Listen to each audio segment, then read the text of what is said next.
What's up, guys? Welcome to round 4. Before we get into the recap, I just want to say we did it. We made 100,000 subscribers, and it was not me, it was you guys.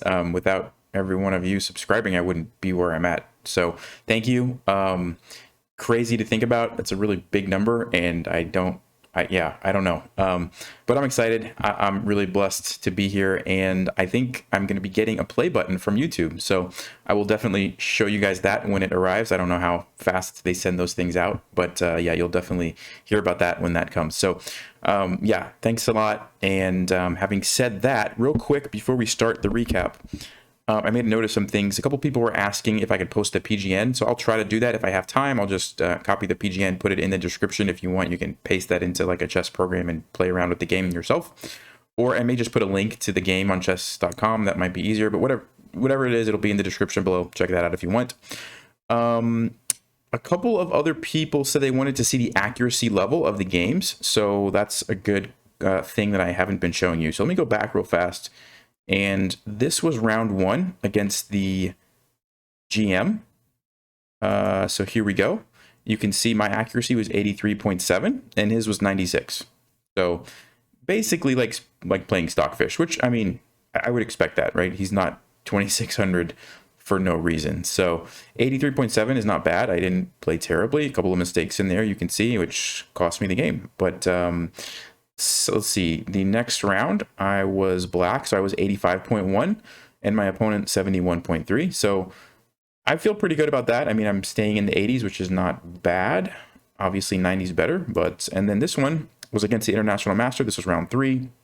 I was white, so 77.6 and he was 83.8. So that one I had a lot of mistakes, but that was also a really crazy position. And if you look at even, you know, his side, he had 2 missed wins, a blunder. So there was mistakes by everyone in that game. Crazy game.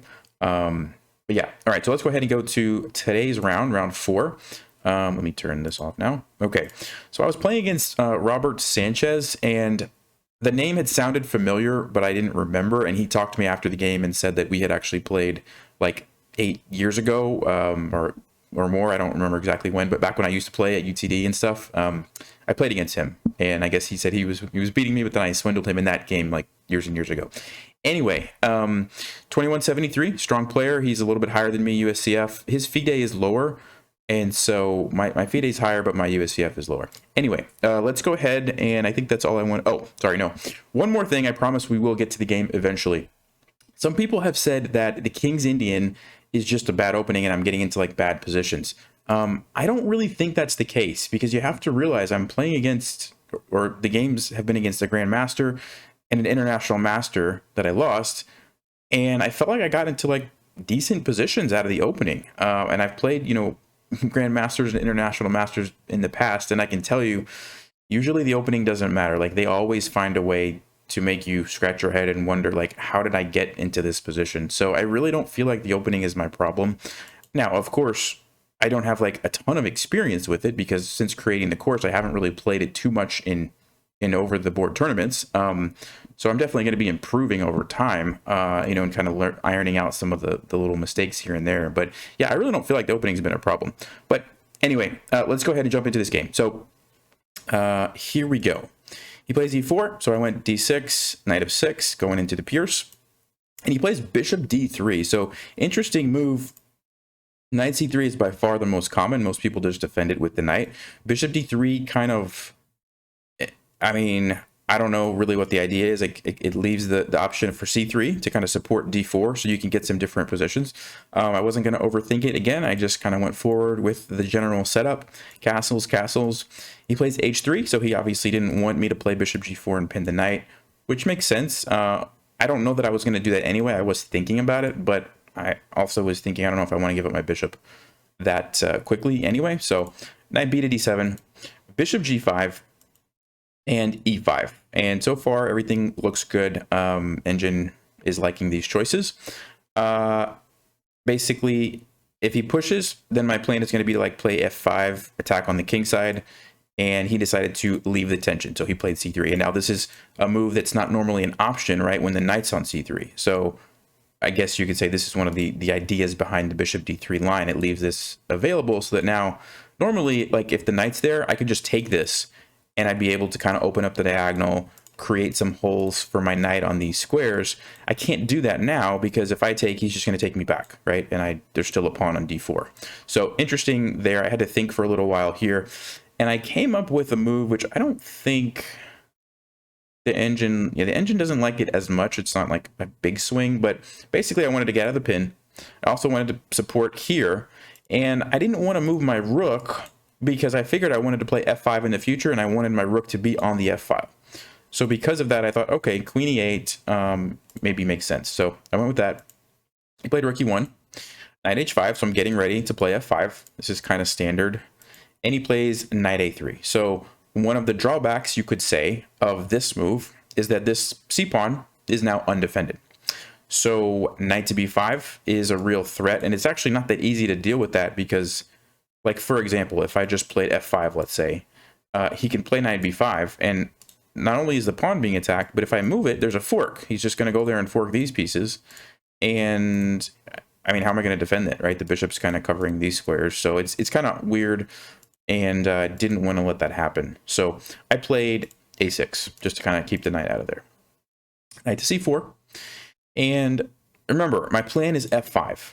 But I was thinking that if I play f5 now, I was afraid that there was just too much pressure on e5, so I thought something like this was going to happen. Takes, takes, takes, takes, and I thought he could get away with actually just taking here. Let's see if the engine is saying I think he could have takes, takes, and even though I come out winning the piece, he's got f4, and there's a pin. He's going to get the piece back, and in addition to that, now my king is kind of open, and I didn't really accomplish too much. He's got the bishop pair. Like I said, I'm losing this dark squared bishop. Didn't look great for me. So because of that, I was like, I don't think right now is the moment to play f5. I think I need to get rid of the knight on c4 because there's just too many pieces threatening that e-pawn, right?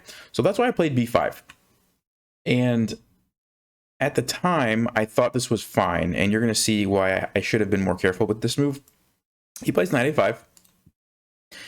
And I was really considering playing a move like king h8. And actually back here, way back here, even like right here, I was kind of considering king h8.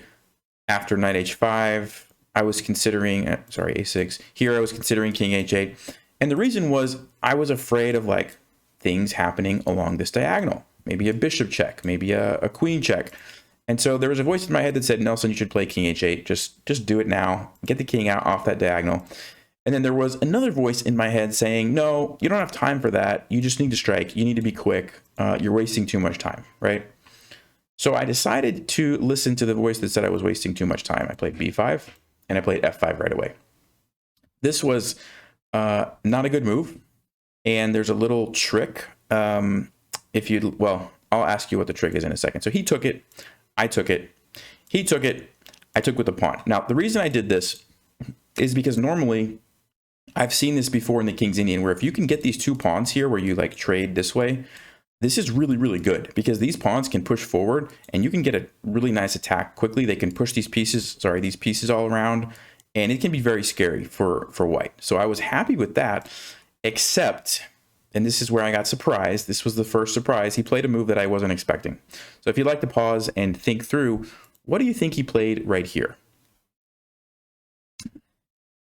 And if you had a chance to analyze, the move is bishop takes f5.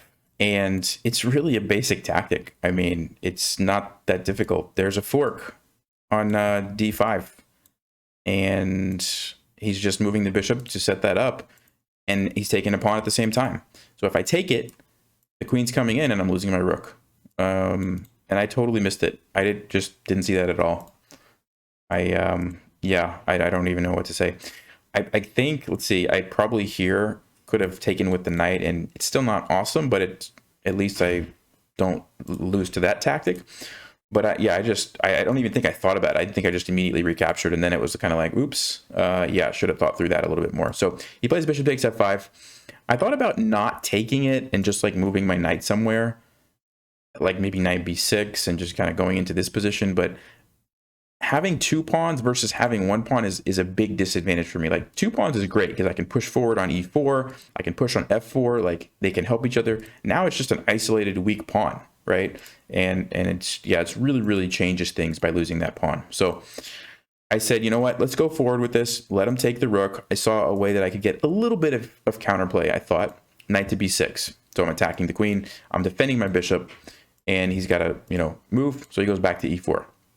And now I said, okay, so I'm down the exchange, but I do have, you know, an open file. I've got a piece over here. I've got a bishop lined up. You know, his extra material, you might say, is a rook in the corner, and then this knight over here on a5 is kind of out of the, you know, the game. So I thought, okay, if I can orchestrate an attack, you know, I could get some fighting chances. So I played bishop e6, and my idea was I want to go to d5, line up on this diagonal, and then it opens up tactics for me. Like now I have pressure on f3. He doesn't really want to move the knight on f3 because the bishop is going to be hanging. Very weird position where like he almost has some nice moves, but he can't really move too many pieces. Like I said, the knight doesn't want to move because of the bishop, but if the bishop moves, then it opens up things here. Maybe I can play queen g6, and all of a sudden the knight can come in. I can actually get some attacking things happening. So bishop e6. Okay, he plays rook to d1. Good move. And bishop d5 is what the engine likes as well. So I'm setting up some nasty threats here. And let's see. Yeah, he played the best move. He basically just decided that the risk of leaving this bishop was going to be too strong. And so, for example, one of the lines I was looking at was like after queen h4, I was thinking of taking here. Takes. Yeah, he actually can't take, or it's really bad. Queen g6. And you can see there's a pin. He's going to lose this bishop. His king is not doing great. Yes, he's got the rooks, but this is very bad for white. So that's just an example. There's like tons of lines here. I'm not going to go and look at them all. It's going to take too long. But the point is, it's very dangerous for white. So he decided, oops, not rook to d4. He decided to just take it. Took back with my knight. So he's still up a pawn though. Even though I got the exchange back, I'm still down that f pawn, which is a big deal. Like if I imagine if this was a pawn here, these pawns could just push forward and it would be so much better. Anyway, he plays rook here, attacks the knight, and is also setting up to go here. I don't really have too much of an option here. So I played knight f4. For example, if I tried, first of all, I can't play c6. He just takes it. If I try to move this somewhere, like, I don't know, here, the rook's coming down, and that just didn't look good to me. I have to block with the bishop, and then this pawn is going to hang. The knight can come in. Yeah, I didn't want that. So I used this knight. He took it. And basically I have two options at this point. I can take with the pawn, or I can take with the knight. I can't take with the rook because then this knight just hangs. So taking with the pawn is an option because now my rook defends the knight. Still didn't look great for me though. His knight's going to come in. I don't really have much now. The pawn's kind of blocking my battery here, so I lose all my pressure there. So I thought, okay, let's go for this. It brings the knight in. It looks a little bit tricky. Maybe there's some tricks and some tactics that can pop up. So he goes check, as I expected. Bishop f8, only move, have to block the check. And then he takes on e5. And at this point, I thought that I saw a way to get back into the game. And my idea was to play queen e6. What I'm doing is pinning the knight to the queen, right? So this can't move, or I just take the queen. Also, I'm attacking it twice now, so he's got to do something about that. And I'm keeping my rook defended from this, right? So I thought, okay, this is pretty good. He's probably going to defend it. And then I had a plan. After he defends it, I am going to play knight to g6. And I'm just piling up on that piece. And I don't know how he's going to defend it because I've got 1, 2, 3. He only has 2 defending it. And I thought maybe he plays rook to d5, but then I can play bishop to d6. And I just keep piling up on that pinned piece. And I felt pretty good, right? So that's what he did do that. And then I played knight g6. And then he hits me with the move almost immediately that I totally didn't see coming. So this is the second surprise of the game. If you want to pause, what do you think white played here? Well, if you had a chance to look at that, like I said, I was expecting maybe rook d5, maybe queen d5, something like that. He plays rook e8. And I'm sitting there going, wow, what a move. Didn't even cross my mind. But it's a really strong move. Top engine move. I think it's a top engine move, is it? Yeah, top engine move by far. And the idea is simple. If I take it, he takes my rook. I mean, it's simple once you see it, but it's one of those moves that it's just, I don't know. I just didn't even consider it, right? Like just moving a rook where the queen can take it, very weird. But yeah, if I take, he takes me. If I don't take, what am I going to do? This was my whole, this is all the counterplay that I had revolved around this pin on the knight. He's removing that completely by playing here. Or like if I just move over, he can basically just do whatever he wants, just move his knight somewhere and I'm just losing. So I'm like, well, I don't really have a choice. I have to take it. He takes me. And now we're basically, I'm just down 2 pawns. And not only am I down 2 pawns, my king is exposed. His knights are awesome. This knight's like better than my bishop. And yeah, just completely losing. So I played bishop d6. There's one little trick here. If he takes this, I have checkmate. Obviously, I didn't expect that to work. I just threw it out there. He plays f4, really easy move to see. Traded this, played a few more moves. And this is kind of maybe instructive, like for some of the beginners here.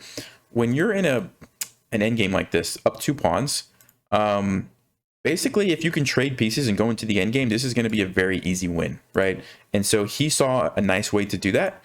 I played bishop check, queen d6, and then queen c8. So he's putting me in check, forcing the king off the back rank, unless I want to block, which also will trade queens. And after I come up, queen to d7, again, forces the queen trade. And like I said, once we go into an endgame with 2 extra pawns, it's completely easy game, right? It's an easy win for him. So I didn't have a choice. I had to take it. Played a few more moves.